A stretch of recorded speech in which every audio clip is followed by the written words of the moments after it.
Meet PIPERION Cortez. His mother was a Brazilian runway model for Victoria's Secret in the 1980s.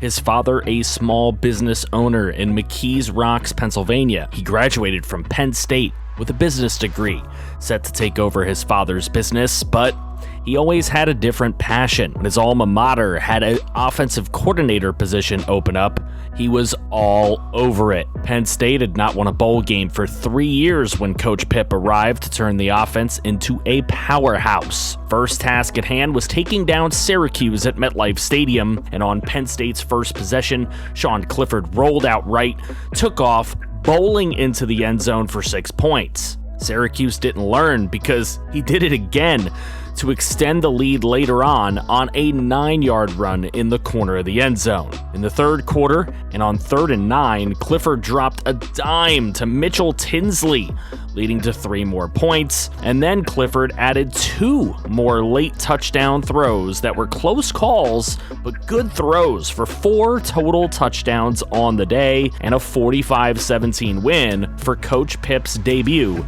heading the offense. Unfortunately, at home against UCF the next week, the luck wasn't the same. Despite Coach Pip's best attempts to call plays Sean Clifford was capable of executing, the Nittany Lions defense was to blame, giving up 329 passing yards and 40 rushing, with 3 total touchdowns to John Reese Plumlee. After that, Penn State spanked Kent State before a tough battle against Northwestern on the road, where Sean Clifford pulled 2 really late touchdowns out of his hat for 4 total to outduel the Northwestern signal caller and win the game 35-21. Then the Indiana game happened. Penn State was down 20 points with 47 seconds left in the third quarter when Sean Clifford found his tight end for a huge touchdown to take it to 30-17 heading into the fourth quarter. But Clifford was leading a drive when he was viciously sacked, leaving him injured. That forced Christian Ballou into the game, and on 4th and 1, he couldn't come up with a converting throw. Nittany Lions fans thought it was all over, but Clifford grabbed his helmet on the next series and hit Keandre Lambert-Smith for a huge touchdown on the left side and drew Penn State within 6 points. Suddenly, there was belief, and after a defensive stop, Clifford rolled left, threw right, and found Lambert-Smith again for another score to finally get the Nittany Lions on top. Lambert-Smith's huge 199-yard game and Clifford's toughness led Penn State to the 1-point win, keeping their season alive. The momentum and chemistry between quarterback and wide receiver continued into a huge night game at home against number 4 Michigan, where Clifford found Lambert-Smith for an early score to set the tone. Penn State had a great first quarter, and then Clifford hit tight end Khalil Dinkins for a third Nittany Lions score and a 21-0 lead. But the number 4 team wasn't going out like that. They had the game within 2 points in the fourth, but Coach Pip confidently called a deep shot for Sean Clifford, and he delivered it right to the arms of Harrison Wallace III. Michigan got it back within 2 again, but the play calling remained aggressive. Clifford rolled but kept his eyes downfield, hitting Wallace III again for 40 yards to set up a field goal. After that, Michigan had a failed drive, and Clifford stood aggressive, running it up on the rivals with a brilliant throw in the back of the end zone to, again, Wallace III to take out the number 4 team in the land. Next challenge, number 1 Ohio State. Penn State had their first ranking of the season at number 21 and were down 7-0 early when Clifford rolled to his right and then launched one out to Parker Washington, who went into the end zone to tie it up. Game was a back and forth affair until finally late in the third it was Clifford to Dinkins. It must have been a tight end type of day because Brenton Strange then later caught a tutty on the left side of the end zone for a 2-score lead, but Ohio State found a way to come back and knotted it at 35. Clifford had 3rd and 5 and 14 seconds, and he delivered with a 21-yard dotty of a throw to Harrison Wallace III for what was essentially a walk-off win over the number 1 team in the nation. Now, winning the Big Ten was surely in Penn State's sights after the 470-yard 4-touchdown performance from Sean Clifford. Is Coach PIPERION CORTES a quarterback whisperer? Penn State dumped Maryland 38-10 on the road, and then they smacked Minnesota 49-22 at home. Rutgers actually fought hard on a snowy day, but Penn State won it 34-19. Penn State was ranked 11 on the road against number 24 Nebraska, and Sean Clifford wanted to crush him as he found Lambert Smith for 2 late touchdowns to end up pounding the Cornhuskers 41-24. Ranked number 9, no one thought Penn State would have the trouble that they did in Spartan Stadium at the end of the year. The defense didn't show up, but Coach Pip and Sean Clifford were still there after a big rollout and a throw to Nick Singleton to get it into enemy territory. It was Clifford finding Brenton Strange as the trusty tight end dove into the corner of the end zone for the walk-off 20-yard score, as Clifford had another huge game with 5 total touchdowns and over 500 yards of offense in a big 1-point win to keep the national title hopes alive.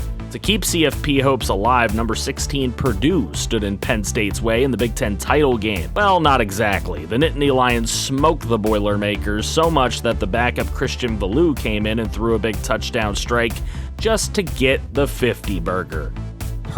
Don't. Sean Clifford had a monster season, but Jahmyr Gibbs took the Heisman from him. Clifford was second, and his teammate Nick Singleton finished third. After Oregon took out Oklahoma in the first college football semifinal game 31-24, it was Penn State who ranked 4th in the college football playoff rankings, drawing the only undefeated team in the nation, the SMU Mustangs. Ladies and gents, this was a massacre. Penn State put the hurting on by a total of 52-13 to take the number 1 team out, and Sean Clifford stacked up 357 passing yards and 4 tutties before giving way to Valou in the fourth quarter. Next stop, the national championship at Hard Rock Stadium, where Sean Clifford and company struck first with a 14-yard hookup to Brenton Strange. The next drive for Penn State, Clifford dropped a massive dime into the hands of Keandre Lambert-Smith for a 51-yard score, helping KLS extend his record over Bobby Ingram from 1993. A duck score coupled with this ill-advised throw from Sean Clifford helped make it a 14-10 game at the end of the first quarter. A nice 20-yard pass to Harrison Wallace III to get to Ducks territory also propelled Clifford past B.J. Simmons for the new NCAA record for passing yards in a season. That drive led to a field goal, but this later drive saw Sean Clifford tucking and running to the left side all alone for 6 points to take a 2-tutty lead and make the Bear have something to dance about with a 24-10 halftime lead in the national title. With the ball after half, Sean Clifford to Harrison Wallace III in the back of the end zone told you all you needed to know about this team. They would connect again on the very next drive, left side for the catch and run in a big 53-yard touchdown play. At the end of the third, it was an 18-point game, but that was far from enough. Clifford to Brenton Strange for 13 yards and a touchdown, Nick Singleton on a simple 3-yard touchdown run, and Clifford right back to Strange for 14 yards this time. And finally, Clifford hit as he throws after rolling out, throwing downfield to Lambert-Smith for 42 yards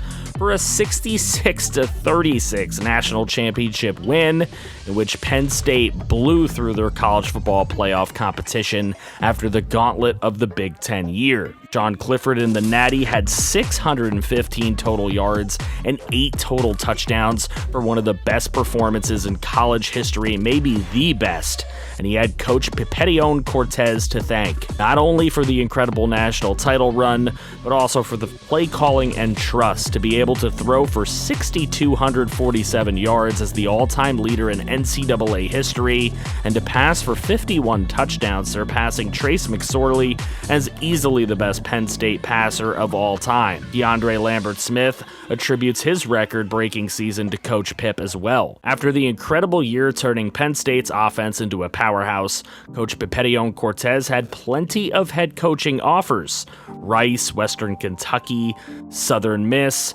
USF, Tulsa, Cincinnati, UAB, Toledo, Kent State, Nevada, Hawaii, and UNLV. He even had Power 5 offers from Indiana and Maryland trying to keep him in the conference. Missouri offered him a big SEC job, which he turned down to go to none other than SMU. Coach Cortez had this statement after the hiring: "We all need to start somewhere. After playing a 12-0 SMU team in the college football playoff, I felt there were definitely things I could work with them on, and the conversations went well this offseason. They like my ideas, I like their leadership, and I feel you'll be seeing SMU back where they were really soon.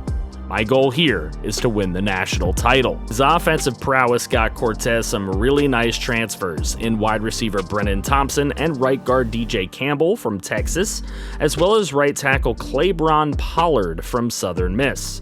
Thank goodness for transfers, because this incoming recruitment class was definitely not it, Chief. Ranked number 70, while your former squad Penn State is ranked number 9, has to be a big blow. The incoming freshman did leave a ton to be desired, even if some, like Itavius Alaka, Chance Pertile, Kenny Jean-Baptiste, and Ernesto Mormon had really cool names, at least. Coach Pip doesn't really believe in any more than one cupcake either, as he called up ranked teams in Baylor and TCU to take on his preseason ranked 21 Mustangs. Obviously, the American Conference leaves a lot to be desired, so those two games would likely go a long way to determining if SMU was really a title contender. First game of the year at Baylor put up or shut up, and Pip's new muse was ready. Preston Stone hit receiver Jordan Curley right side for a 16-yard strike for 6.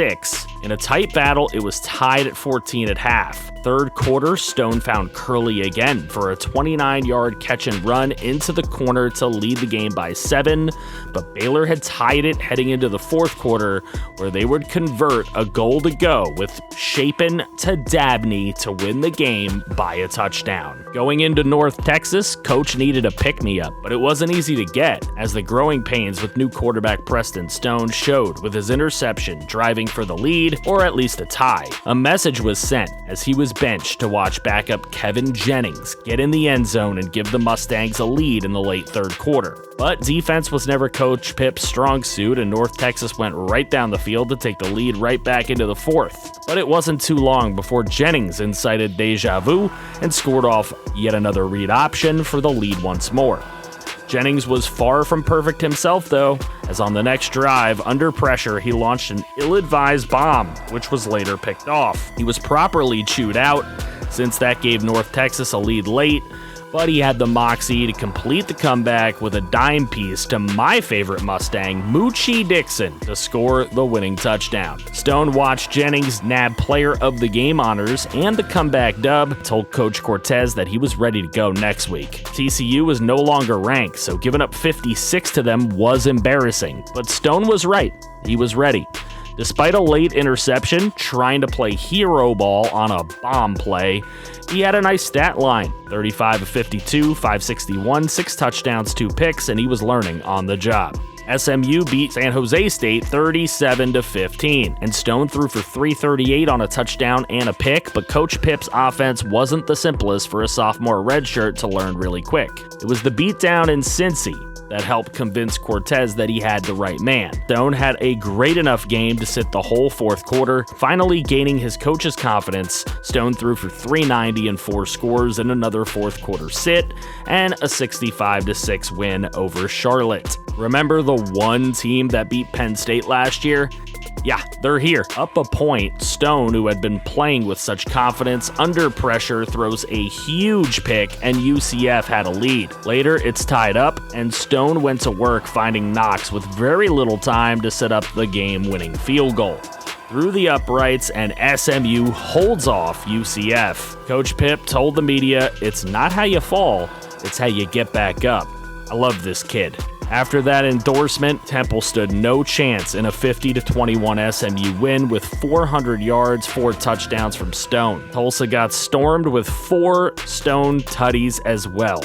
Not the easiest win against USF, but every quarterback can use a Kamar Wheaton every once in a while, right? The trio of Preston Stone, Kamar Wheaton, and Moochie Dixon down number 21 Tulane on the road 34-13 pretty easily as well. Preston Stone was putting together Sean Clifford-like games now as he scored on a read option to take a lead in the final game at home against rival Houston before throwing a tutty for good measure to put together a large stat line of 477 total yards, 5 touchdowns. Neither Preston Stone or Coach PIPERION Cortez was happy that Stone received no Heisman votes, but SMU also didn't even come close to making the CFP. Georgia barely took out the defending champion Penn State Nittany Lions, while Caleb Williams, staying in school, kept the USC Trojans undefeated and headed to the national championship. Not that he had a huge hand in it with only 1 touchdown, but Caleb Williams wins the national championship for USC over Georgia and put Trojan condoms back on the map. The number 12 Mustangs drew the number 9 Notre Dame Fighting Irish in the PlayStation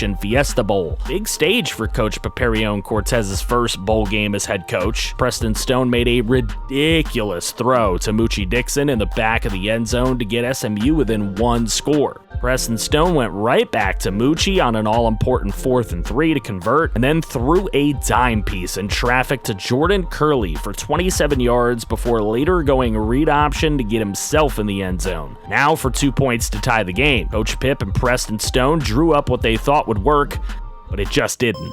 Heartbreak and defeat in year number 1 of Coach PIPERION Cortez's head coaching stint. But there were positives. Preston Stone broke Shane Buechele's school passing yards record by over 600 yards, and his touchdown record by 3. There were some solid players graduating, including wide receiver Jordan Curley. Middle linebacker Juan McBride didn't feel like he was playing enough, so he left for Old Dominion. Good riddance, I guess. That allowed SMU to bring in left guard Sam Chiapale from Florida in the transfer portal. The recruiting class was far better than what Coach Pip walked in on. Solid guards and a free safety named Ulrich is enough to win anyone over. Baylor did end up stealing a prize recruit named Jonathan Head.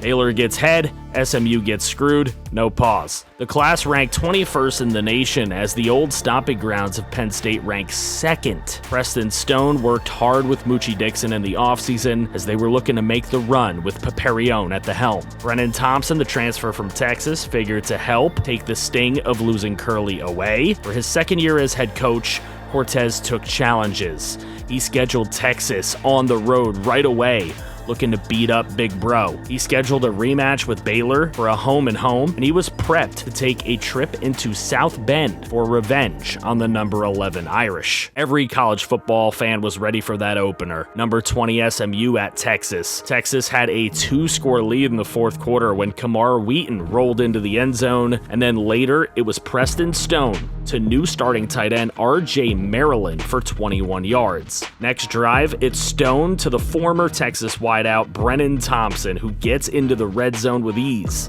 After that, Stone finds my man Moochie Dixon for the leading touchdown. The Longhorns got it to overtime, but they failed on offense, so all Preston Stone needed was this 12-yard hookup with Dylan Goffney to win a big road game over the big bad Power 5 squad. He threw for 520 and 6 scores in a 55-49 overtime dub. The next couple games were won without the team's best effort, but did that mean that they were in a rut or due in the Baylor rematch? Well, it was a collegiate classic, 38-38 in the 4th, with a huge 3rd and 6 conversion to lead to a large pass over the middle that set up a hopeful score. But Preston Stone threw a rare red zone interception instead.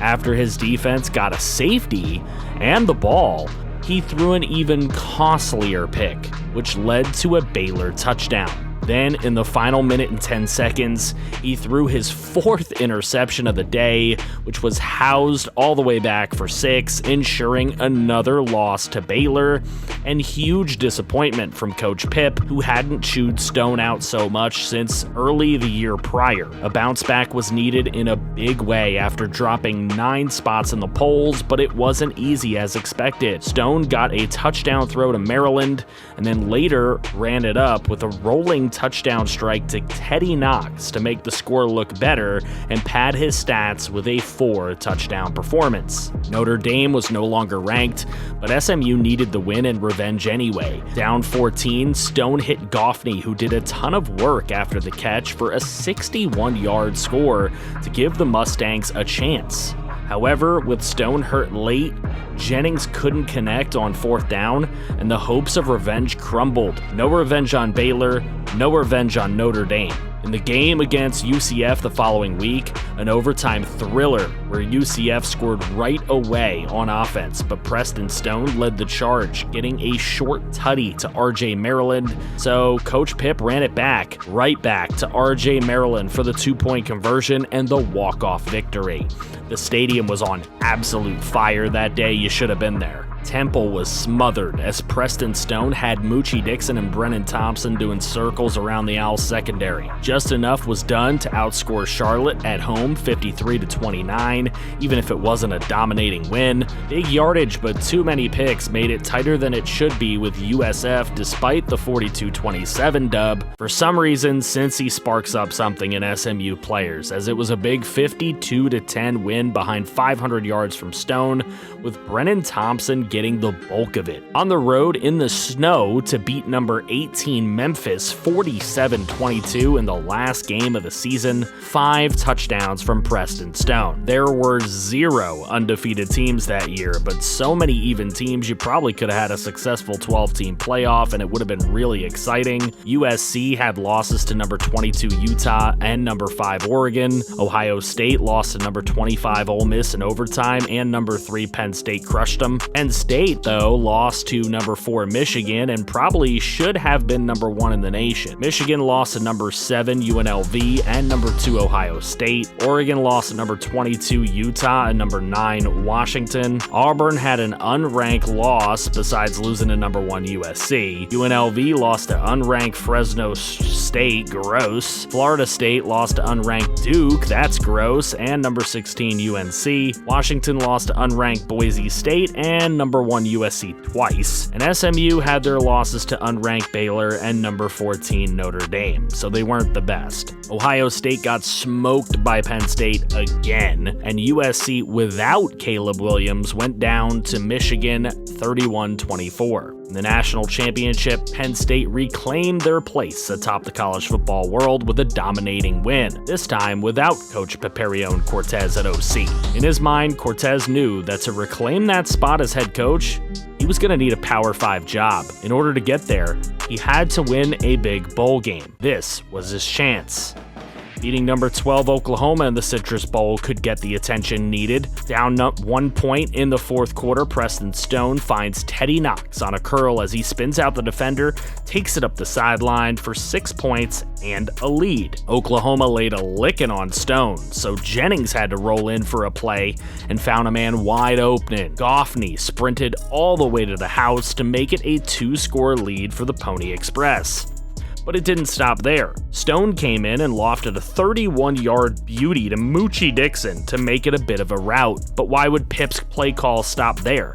35 yards from Stone to Maryland to get a 49 up on the Sooners and have Cortez hoist his first bowl trophy as a head coach. Stone was incredible, and SMU had themselves a big bowl win that they failed to attain when Coach Pip led Penn State past them as OC. Preston Stone broke his own season passing yards record, totaling over 5,000. He also broke Ben Hicks' career passing record, his own single season touchdown record, and Ben Hicks' career passing touchdown record. Moochie Dixon broke Emmanuel Sanders' receiving record by 3 yards. Both players cite Coach PIPERION Cortez as their toughest, most demanding, but favorite coach they've ever played for, and they knew he'd get that Power 5 job he needed. That job happened to be in Knoxville, Tennessee, where they hadn't won a major bowl game since the 2004 Cotton Bowl. Here's a little small break from the story to tell you guys that yes, I'm aware Tennessee won the Orange Bowl last year. That didn't happen in this universe, so chill, just go with the story, don't be a square, okay? After accepting the job at Tennessee, it was Jim Knowles who took his, coming over from the Louisiana Ragin' Cajuns. Coach Cortez had this to say about leaving SMU. I had a ton of fun in my 2 years with the Pony Express. We did some great things. We got a major bowl win. We put up 49 on Oklahoma Oklahoma, Preston Stone blossomed before my very eyes. I really did want to win a national title here, but a big SEC job like Tennessee only comes every so often, and I have to do what it takes to advance my career, get a national title, and get my dream job, an NFL head coaching gig. It was the first time he expressed desire to go to the NFL, but clearly dreams were getting big. Tennessee had a small list of players leaving the team, and with PIPERION CORTES coming in, corner Christian Charles stood, figuring the offense would be better and that they could win more games. Meanwhile, at SMU, Stone was staying for his senior season, while Moochie Dixon was going pro, projected in round 7. The incoming class at Tennessee was a breath of fresh air compared to what Coach went into SMU looking at. He knew he could get the job done in Knoxville. The class ranked number 13 in the nation, with Penn State at 5 and SMU at 21. Taven Jackson, the redshirt junior, would be the new quarterback who would learn under Coach Cortez. How would he fare under the quarterback whisperer? Coach Pip had Bowling Green coming in for a tune-up game, but he booked a game at number 12 Wake Forest and a road matchup against UCF, who knew his style very well. For some reason, Bowling Green wasn't the tune-up it should have been, but in the last 3 minutes 11 seconds, Tennessee threw 21 points up there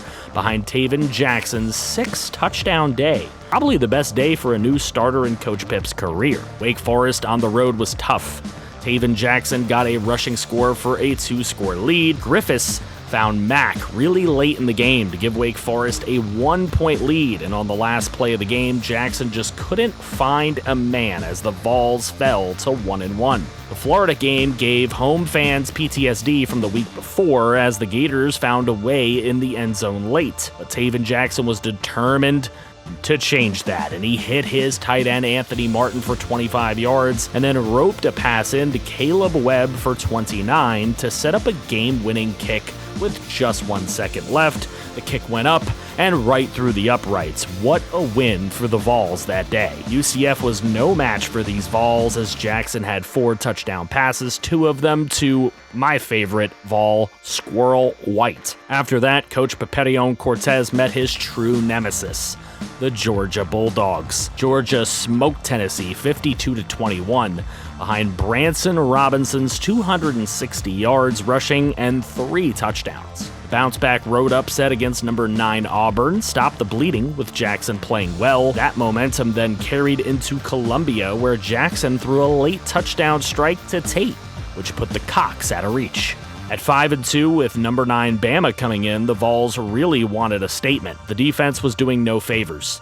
Taven Jackson barreled into the end zone and on a later drive escaped the pocket and scampered into the end zone to bring the game within a score. The defense was porous, and even though Jackson delivered a dime to Walker Merrill for a 31-yard score, the Tide just would not give the football back, and Neyland Stadium was in heartbreak. The Tennessee defense gave up 532 yards and 8 touchdowns to Jalen Milroe. With that letdown, the Buffalo game wasn't as easy as it should have been, but a win is a win, and Jackson threw 4 tutties. At home, hosting number 15 Mizzou, the Vols would have failed to score their usual 30+, but Jackson ran it up with a throw to Squirrel White for his 4th touchdown of the day. The road game in Nashville was bad on the defense as well, but Jackson was mistake-free in a 45-35 win. Vols had a number 23 ranking finally in the final game, where they squeaked by Kentucky 40-35 behind Jackson's single touchdown pass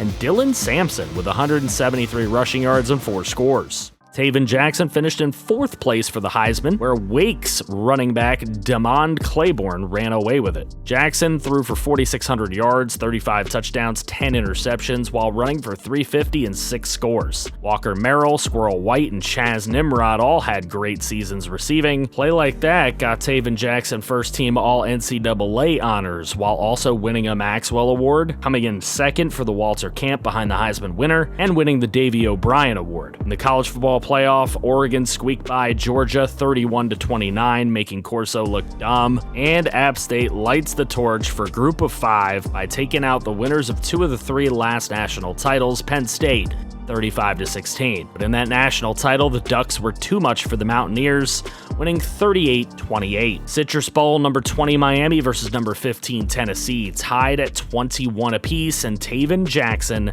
makes a mistake we are not used to seeing from him, swiveling the momentum. Canes went up 35-21 when Jackson finally found Walker Merrill for a 30-yard catch and run, allowing him to break an old Vols record. Jackson with a dot to Chaz Nimrod down at the 1, but no worries. Jake Hunt gets in the end zone quite easily. Down 7 points on the next drive, not a lot of time left, but Jackson to Merrill on a 17-yard curl and a first down. Then Jackson sets up a screen to Jake Hunt for 13 yards, moving the chains again. Short throw to my man Squirrel White. He gets busy with the stiff arm and another new set of downs. Nimrod on a 15-yard curl and a first down, but tick, tick, tick. Third and goal. Jackson going left side to his tight end wide open for the touchdown, and with that he breaks Peyton Manning's single-season school touchdown record. Get that Randy Marsh wheelbarrow out because the Vols go for 2. They don't want overtime, and they won't have it. 2-point conversion good. Vols win the game. Coach PIPERION Cortez is lifted in the air. Taven Jackson is the player of the game, and for year number 1 as head coach at a Power 5 school, there's a lot to build around here for Coach Cortez and these Tennessee Volunteers. Taven Jackson breaks Peyton Manning's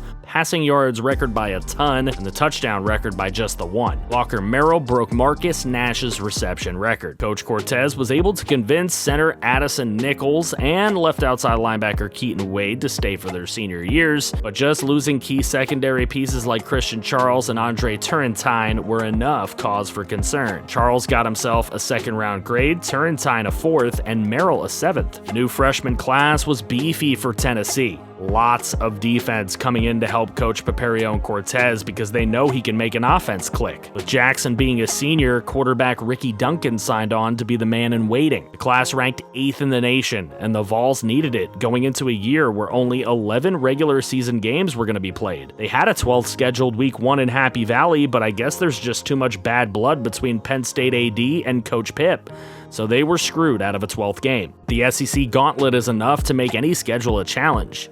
Oh, by the way, Cortez hired a new defensive coordinator himself this season.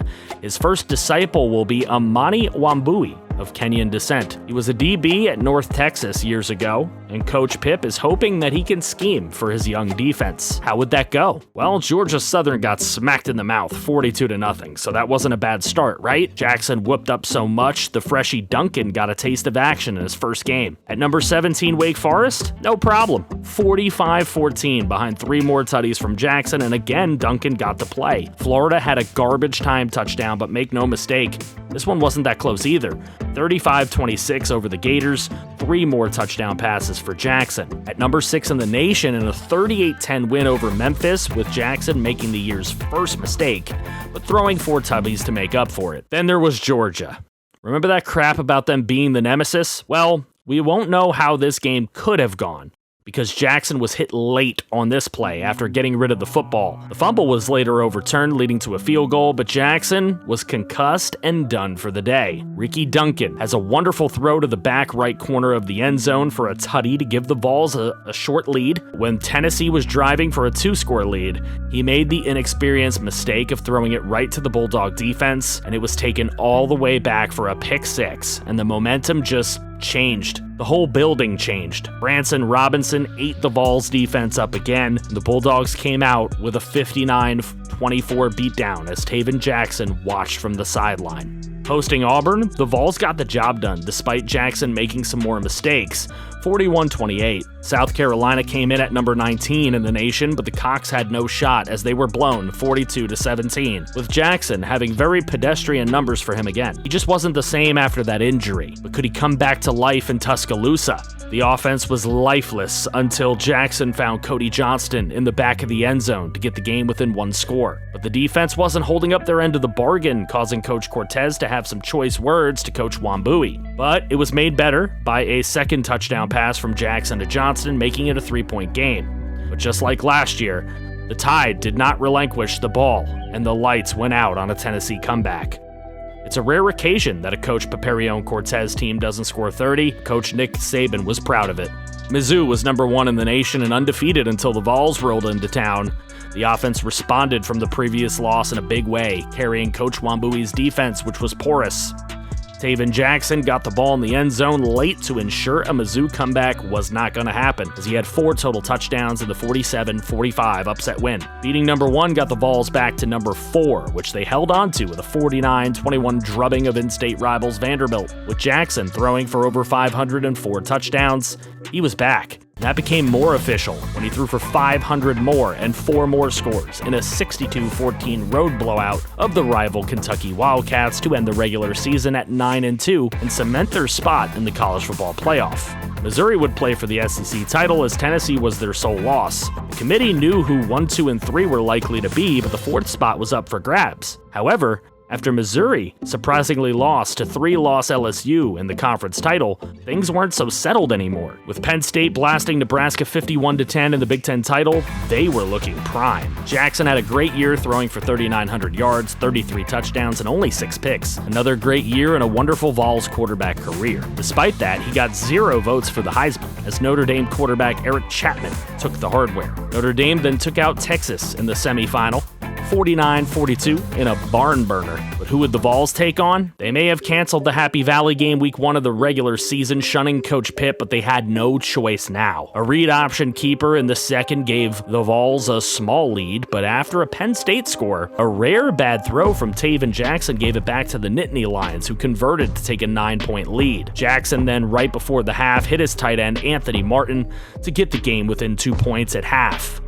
Late in the third, Tennessee down 9, and Penn State with stingy defense, but not stingy enough, as Jackson bobs and weaves on a read option for 6.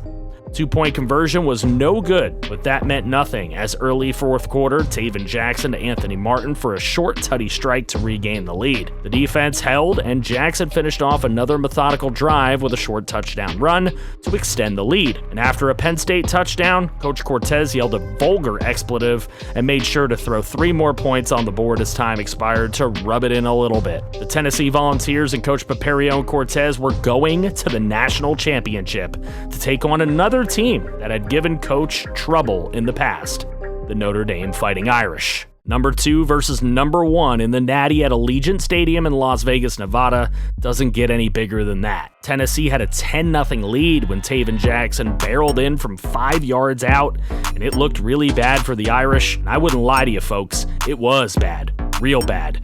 58-28 as the Tennessee Volunteers win the national championship easily behind Coach Tennessee won the national championship for quarterback Taven Jackson, who had 6 touchdown passes in the game.